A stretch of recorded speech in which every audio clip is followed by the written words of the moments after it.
Data ಸೆಂಟರ್ಗೆ ಏನು ಬೇಕು ಅದೆಲ್ಲ ಕೂಡ ಇಲ್ಲಿ ಲಿಸ್ಟ್ ಮಾಡಿದ್ದಾರೆ. ತುಂಬಾ ನೀರು ಬೇಕು, ಪ್ಯೂರ್ ನೀರು ಬೇಕು ಅದಕ್ಕೆ. ಯಾಕಂದರೆ ಕ್ಯಾಲ್ಸಿಫಿಕೇಷನ್ ಆಗೋದು, ಕಟ್ಕೊಳ್ಳೋದು, ಕ್ಯಾಲ್ಶಿಯಮು ಆ ರೀತಿ ಎಲ್ಲ ಆಗೋ ಹಾಗಿಲ್ಲ. ಸೊ ಪ್ರತಿದಿನ 2-3 ಟೆಕ್ನಾಲಜಿ ಇದೆ. ಪ್ರತಿದಿನ ಮಿಲಿಯನ್ಸ್ ಗಟ್ಟಲೆ ನೀರು ಬೇಕು, ಮಿಲಿಯನ್ ಲೀಟ್ರ್ ಗಟ್ಟಲೆ.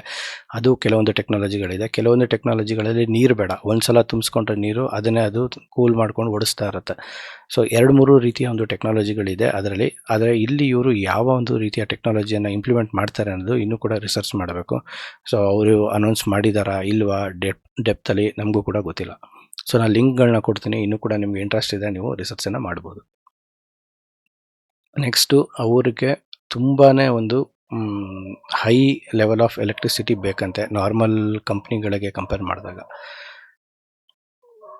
ಸೊ ಇವ್ರು ಹೇಳ್ತಾರೆ ಸುಮಾರು each G P U consumes substantial power. ನಾನು ಇಲ್ಲಿ ಬೇರೆ ಇನ್ನೊಂದು ಡೇಟಾ ಇದೆ, ಇದನ್ನು ತೋರಿಸ್ತೀನಿ.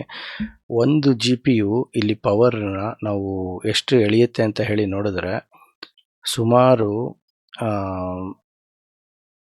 7.5ರಿಂದ 9 ಮೆಗಾವ್ಯಾಟ್ ಅಷ್ಟು ಕರೆಂಟನ್ನು ಎಳೆಯುತ್ತೆ ಅಂತ ಹೇಳಿ ಇದರಲ್ಲಿ ಕೊಡ್ತಾರೆ.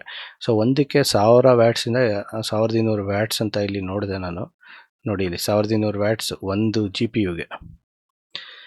ಸೊ ಅಷ್ಟು ಪವರನ್ನು ಅದು ತಗೊಳುತ್ತೆ ಅಂಥೇಳಿ ಹೇಳ್ತಾರೆ.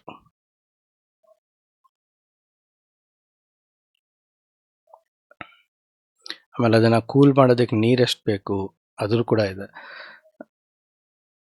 ಸುಮಾರು 4,80,000 ಲೀಟರ್ಸ್ ಆನ್ ಡೈಲಿ ಬೇಕು ಅಂತೇಳಿ ಹೇಳ್ತಾರೆ. ಇದು 2 ಟೆಕ್ನಾಲಜಿ ಇದೆ. ಮೊದಲೇ ಕಾವೇರಿ ನೀರಿಲ್ಲ, ಇವ್ರಿಗೆ